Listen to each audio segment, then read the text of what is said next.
Hi friends, welcome to Ghosh for AI. My name is Shawnendu Ghosh and this video is the fourth one in the 5-part series where we're talking about machine learning algorithms in general, which are very necessary to learn before jumping into more complicated stuffs like deep learning. And here we are talking about multi-layer perceptron. So previously, if you haven't seen my other videos, I would kindly request you to check the playlist that it belongs to and see the first three videos. There we have talked about the KNN classifier, the k-means clustering algorithm, and also the support vector machine. Now, the support vector machine is especially important when it comes to multi-layer perceptron because there is some relation in the thought process of how these two algorithms work. So I can request you to please watch those videos before coming here. And now, okay, working with multi-layer perceptron. So multi-layer perceptrons is probably one of the rare techniques in the field of machine learning which has a very long span of history. And now the perceptrons or the neurons in general, these kind of existed since 1940s, and the first artificial neuron was proposed by McCulloch and Pitts in 1943, and it was called the perceptron, and it kind of like it is born from there, and it goes on for almost 70 years now, and still it's evolving. And this is multi-layer perceptron is the direct predecessor of the deep learning techniques, and hence it becomes one of the most important algorithms that one must be aware of before going into deep learning stuffs. And so if we start with this artificial neural network thing, but first we have to understand how this real neuron works, or how the neurons in our brains work. First of all, what is a neuron? The neuron is the cell that makes up our nervous system.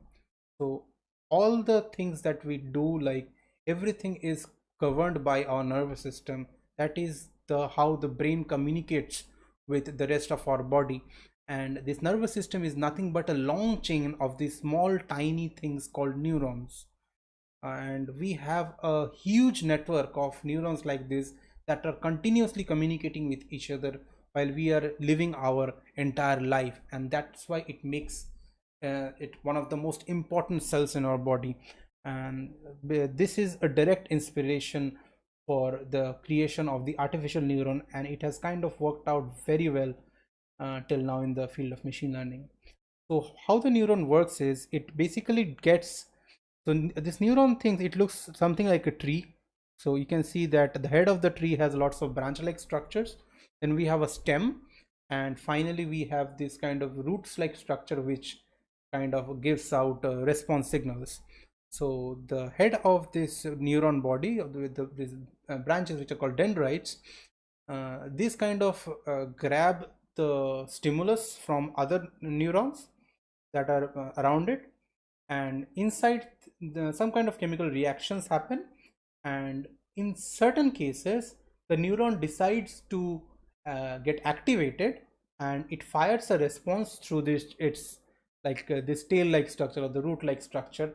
uh, and what it fires is basically it fires an electric impulse, and it passes on to the next neurons in chain, and this is how the data flow continues, or the this flow of electrical impulses continues throughout our bodies while carrying out important information that leads to a lot of the decision making process that we go through, or our motor functions like our functions of movement or sight or say hearing, or all of these things that we're dealing with in a daily basis. Everything is simply a series of electrical impulses traveling from one neuron to another. Now how the neuron works is a very fun thing to explore. I would really like to create another video of that. Now this biology thing is not really my area of expertise. I have read a lot about this and it interests me a lot, and I would also ask you to read about how a neuron actually works in our body, because that can give you some indication of how to progress in this field of neural networks. It's a very interesting thing to study, and I'll surely try to make another video, especially if possible in collaboration with somebody who is expert in biology. And so we have something, so with this in mind, we are going to build something called artificial neuron. But before that, we'll bring our focus again to this straight line thing. So as I said, like almost all algorithms, all machine learning algorithms, at the end of the day, it kind of tries to draw this straight line or this hyperplane between samples, which separates them. And we saw this in kind of say other algorithms like the KNN or the k-means algorithm, or we even saw this in case of the support vector machines, where they were trying to project the samples into a non-linear space and drawing the straight hyperplane there. Neural networks is a different take on dealing with non-linearity, but it's at the end of the day it still draws a straight line between samples. And as we know, the equation of a straight line is something like a y equals to w transpose x plus b, where w is the set of weights that control the angle of the hyperplane, and bias is controls the intercept of the hyperplane with the axis. And given that, we now come to our artificial neuron. Now, the artificial neuron that was proposed in the 1943s basically took in some inputs or some stimuli, which are denoted by pink color here. It got multiplied by a certain number of weights, and we also have the bias, and we basically multiply all of them and add all of them to in a summation node and give our output. Now, if we represent this thing in the equation, we can get this y equals to w transpose x plus b, where we are multiplying a sequence of weight values with a sequence of input values, and we are adding a bias in the end to get our output. So you can understand this neuron or this artificial neuron thing, it kind of simulates a straight line. It's what a straight line does. So the straight line we saw here, we can represent it as an equation like this, as a vector equation like this. We can represent it as in the matrix format. We can use the summation of, you can write it simply as summation of wxi plus b, or we can also show it graphically like this, where we have weight values which affects the inputs, and a bias is added to the entire sum to give the output. And with all that, we have this neuron. But if you remember that in neuron we are talking about something called the firing of a signal, that the neuron decides when to fire the signal, and hence we can use a signum function or a sine function, which basically fires when this value is positive, and fires a negative signal when this value is negative. And so z is basically signum of the summation of wxi plus b, and signum is again it's 1, it bounces between 0 and 1, so it's either 0 or 1. So when the summation is beyond a threshold, when this entire summation thing is beyond a threshold, it will give me a 1, otherwise it will give me a 0, and that's when our artificial neuron decides to fire. And you can obviously see the structural similarity between the artificial neuron and the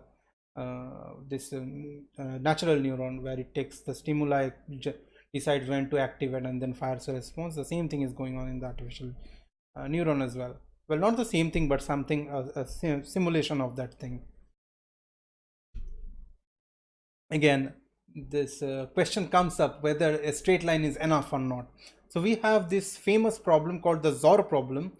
The Zuhr problem is basically a logic problem where we have a XOR gate, XOR. So the XOR gate functions like this, that if we have two inputs, the inputs can either be 0 or 1. The XOR gate activates when the inputs are different, that if one of them is 0, the other one is 1, then the XOR gate will produce a 1, otherwise it will produce a 0. So we have represented that thing in this graph, where we have the inputs in the x-axis and the y-axis, and these green points which represents a positive output of the XOR gate, and these red circles which represents a 0 output of the XOR gate. And we can see that no matter how we position our straight line, we cannot create a proper separation between these two 2 points, sorry, 2 classes. So what is the solution to this problem again? So the support vector machine has a way of dealing with this problem, and we will see the neural network it deals with this problem in another way. So how the neural network, what it does is it simply says If a straight line is not enough, you bend the line. And this might be like very simple to hear, but when it's working, it's not that simple. But it does it simply. The straight line, the straight hyperplane it has is the equation that we have, that is W transpose X plus B. It is transformed by a nonlinear function. Now, if something like this was also going on in the support vector machine, where we are using a kernel function called kappa, and this is important to highlight the basic difference in approach of these two algorithms. And that's why I said previously that the support vector machine, it's also important to know before you go into this. And so what happened was, in support vector machine, the kernel function transformed the input sample space. So if you see this phi, this transformation function, it was for the samples x, whereas in case of neural networks, the transformation function is for the entire hyperplane. So W transpose X plus B is the equation of the hyperplane, whereas X is the X represents the samples themselves. So support vector machine, the nonlinearity affects only the samples. That is, the samples are mapped to a nonlinear space, but here the entire straight line becomes a nonlinear hyperplane.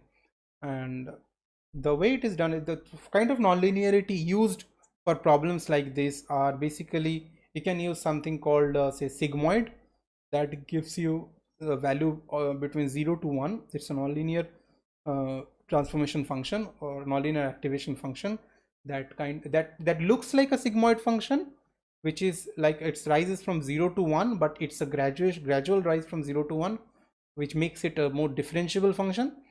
And differentiability of a function is very important in case of neural networks as well, which will be discussed a little bit later. But the important thing is that we can use sigmoid functions for when we need outputs between 0 to 1. Another alternative is to use the tan hyperbolic function. The tan hyperbolic function gives us the output between -1 and +1. So when we need both negative activations and positive activations, when both of these are important, we can use the tan h function. And one which is very used a lot these days is something called a rectified linear unit. It basically, what it does is, it all negative activations are converted to zeros, and all positive activations are kept as it is. So this is something called a rectified linear unit. The name comes from the rectifier circuits in electrical technology, electrical engineering. So the rectified circuits, what that does is, they always convert the negative part of signal to a positive to a positive version, or it sometimes it even clips off the negative parts of signal. So it's the same thing here. Whenever we get negative activation, we convert it to 0, and that's a rectified linear unit for you. So there are many kinds of nonlinear functions like that that can be used in neural networks. Okay, so now the concept you have to deal with is the concept of layers. Now, if you have heard about the term called deep learning, which is almost a buzzword these days, the reason that they're called deep learning is because there are lots of layers in these neural networks. Now, the depth of the neural networks is defined by the number of layers it has. So you can see here two neural networks.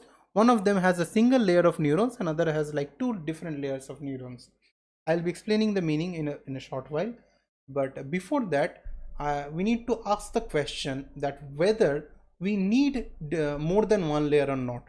Now, this question is answered by something called the universal approximation theorem, which says that one single hidden layer with nonlinear activation is enough for representing a large array of continuous functions.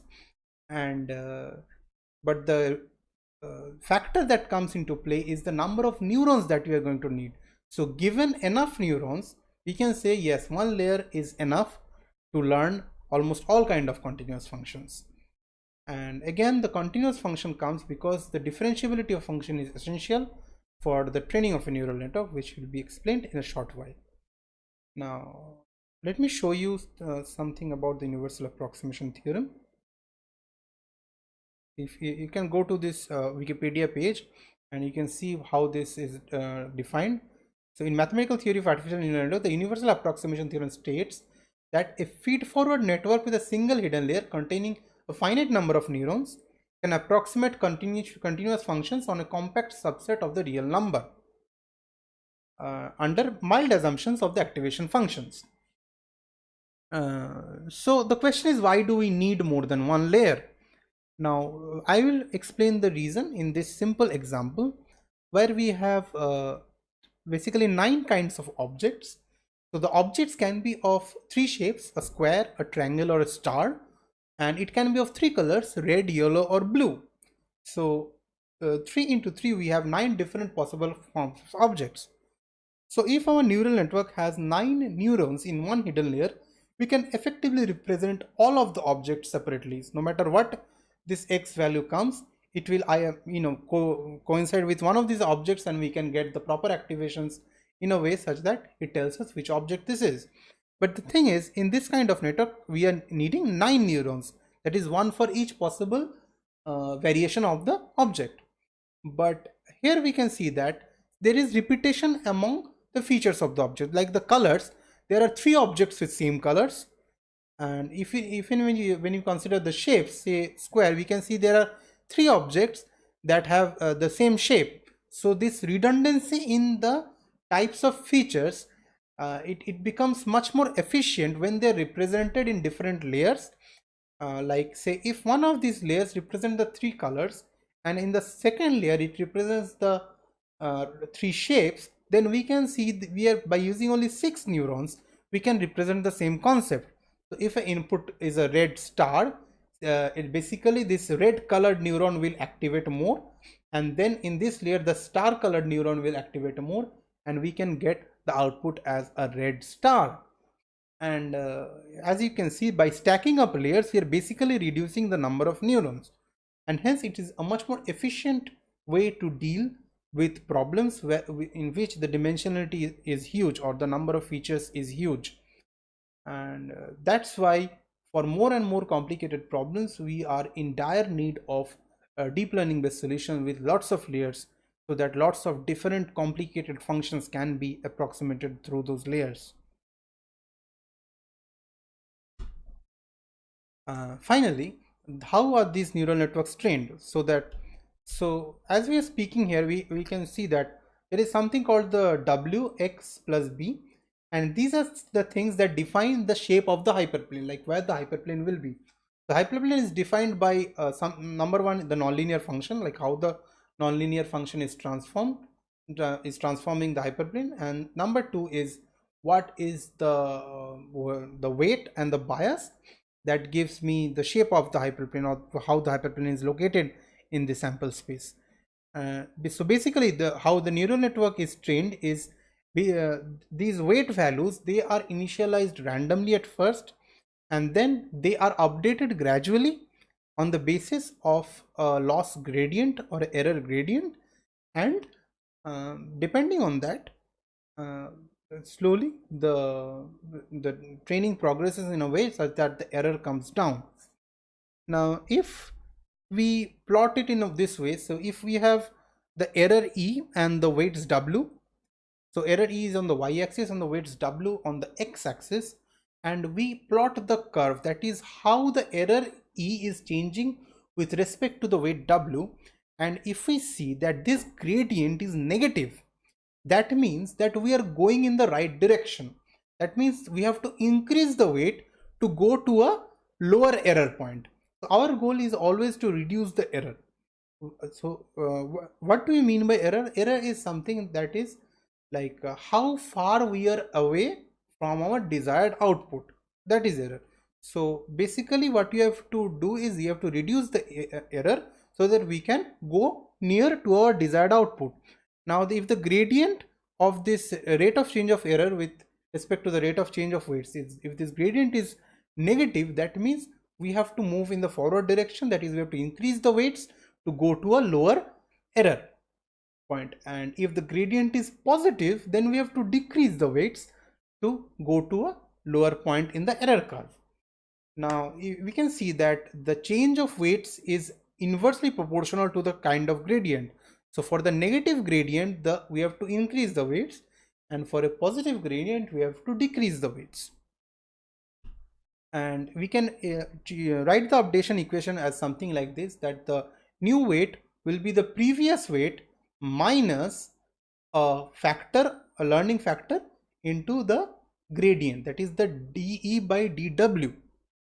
Now dE by dW is basically how much the error change with respect to the change in weights.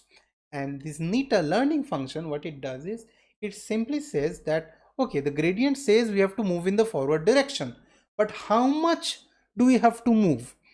So what is the amount of step that we need to take in the forward direction to reach the minima? Now this learning rate can be a bit tricky, because if the learning rate is too slow, it will progress in a very low rate and the training will be very slow. And if the learning rate is too high, it can overshoot the minima and land on the other side. And for extreme cases, it can keep on bouncing around from left to right and kind of never reach this minima point. So this learning rate thing is also very important when it comes to training of neural networks.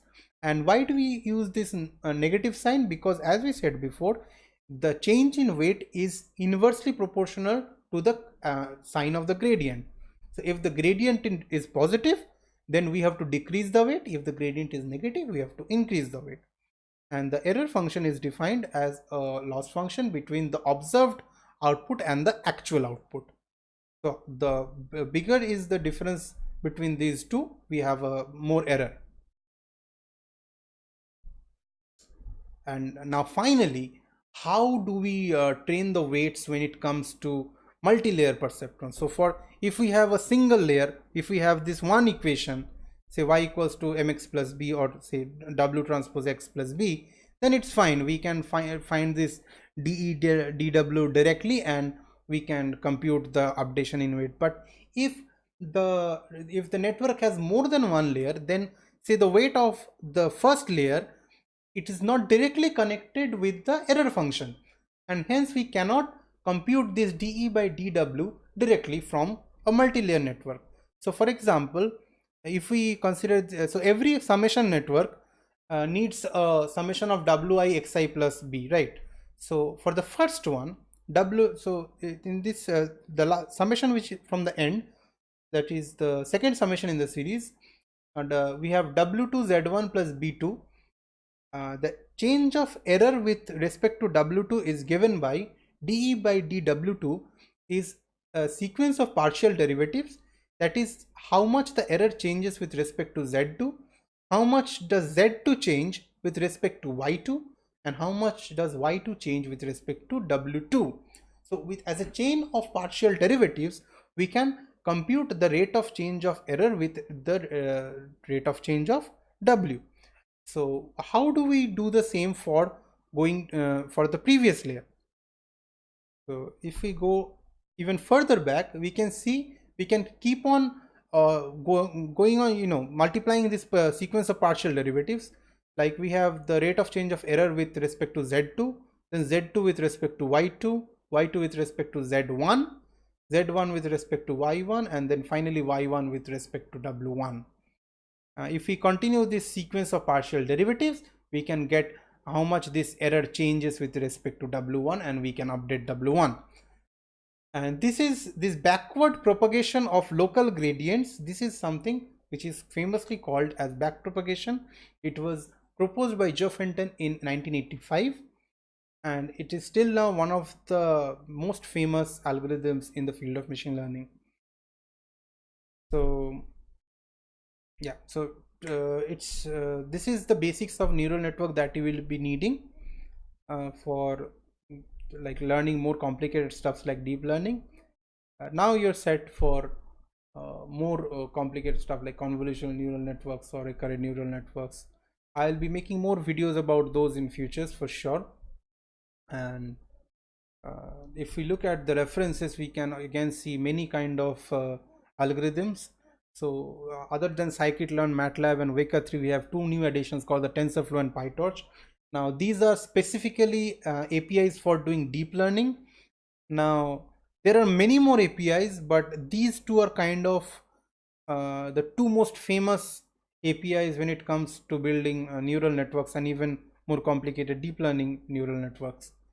Uh, the reason I've listed these specific two APIs is because one of them, that is TensorFlow, it's extremely good when you are doing professional deployments, like when you're actually building products that you're going to give to clients. For those kind of product, TensorFlow is very good. It has lots of like techniques, like lots of wrappers in, say, so for web based applications, or for Android based application, or say for Raspberry Pi. And for academic research, I have found that PyTorch is much more easier to work with. It is more intuitive in terms of the structure of neural networks. There is something called the dynamic computation graph, which is very effective while building new networks. And so please follow these two according to your need. And also I will tell you up to read these papers about some of these are survey papers. And this paper, learning internal representation by error propagation, this is by Jeff Hinton in 1985, the famous paper that introduced backpropagation. And we also have the perceptron, that is the basis of the, this is the one from the 1943 by McCulloch and Pitts. This paper is what started this field of neural networks. And with all that, it's almost at the end. But we okay, let me show you one more thing, that is the demo. So we have these two nice demos of neural networks, which is very fun to work with, and this is one of my favorite demos that we have. So if you remember, I told you the Zuhr problem that is there. So we can use this simple neural network with one hidden layer in the middle, and we can try to kind of train it here. So let's train this. So if we train this, so every time we train, we see change in the shape of the hyperplane, and if we keep on animating it, you will see that it's trying to change the hyperplane and trying to fit the data. And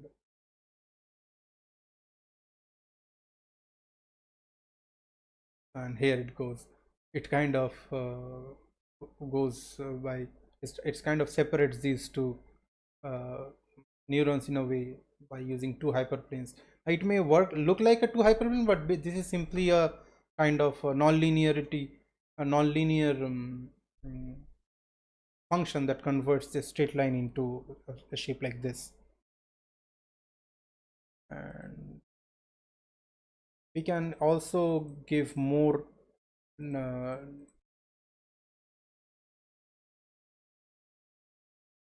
points here. Let me show you some more points. Okay, let me reset this at first. Let me show you how these non-linearity things work. We add some more green points. Now let me add some more green points. So you can obviously understand that you cannot separate them by a straight line, and we'll see how the neural network deals with this. Okay, it's learning. Let's see how. And now you see it has bent the hyperplane. So this is again a very fine demo to work with, to understand how the neural network draws this hyperplane or bends this hyperplane. And that's that. So that's, there are many more things you can do with this neural network. You can increase the number of neurons that you have, you can increase the depth of the neural networks, you can increase the number of neurons, you can change the activation functions that you have here. And with all that, this is a fine example. And another one is implemented in TensorFlow, where here you can again choose some of the activations here, and you can try to create a distribution. So if you have a normal distribution, and say we don't have any hidden layers at all, so if we don't have any hidden layers, what it means is there is no non-linearity in the network. So for this kind of distribution, a non-linearity, without a non-linearity, it should be fine. So you can see if I start training it, it draws the hyperplane in a perfect way, because these two distributions are separable by a straight line. But if we change the distribution to something like this, what we will see is it cannot draw a nice hyperplane anymore with this two kernels or two kind of features. Now what we do is, if we introduce a single layer, with two neurons, and now we kind of train them. Let's see what it does is, okay, you see now it kind of tries to separate this blue cluster from yellow cluster. There are still some problems here that is going on, and only two neurons is not enough. So if you have just one neuron, what would happen is it can't do anything. If we give him two neurons to work with in the middle, it kinds of does this like two straight line things to separate this blue group of pixels. But what happens if we add the third one? You will see this nice thing that going on. Just a moment.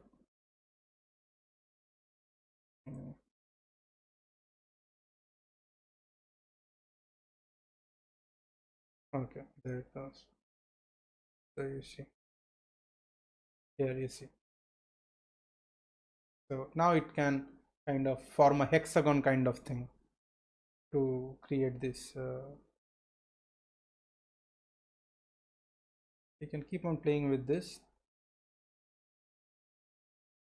See?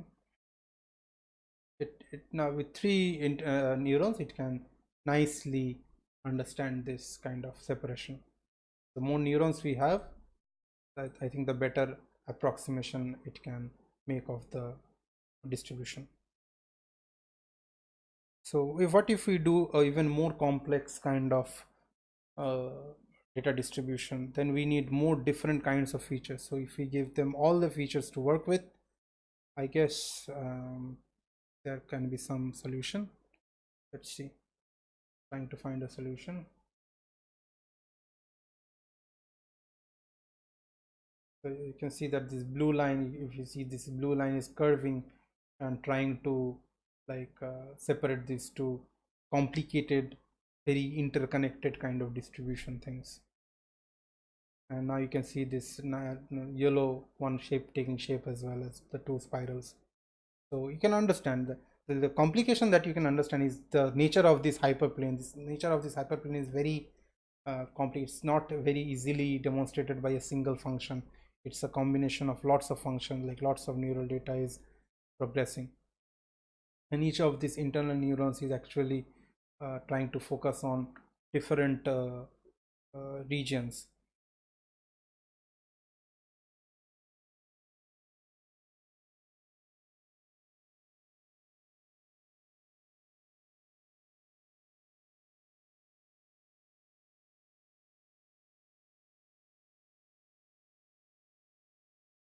It's a fantastic thing to work with. Again, so please go through these two nice demos and try to understand and visualize how this neural network works. And for now, I think this is enough for neural networks. And in the next video, I'll tell you about the final algorithm in this series. And I hope this has helped you to some extent in your journey of machine learning. And so good luck and have a nice day, and thank you for watching. Okay, so I'll be giving a link to the presentation that I'm using in the description below. If you liked the video, give me a like, or if you didn't like, give me a thumbs down and tell me how I can improve this video. And also tell me about what kind of things you expect from me, or if you have any questions, ask me in the comments below. I will try my best to answer them to the best of my knowledge. And subscribe for getting more updates in the future, and don't forget to click the bell icon for notifications. See you and have a very good day, and thank you for watching.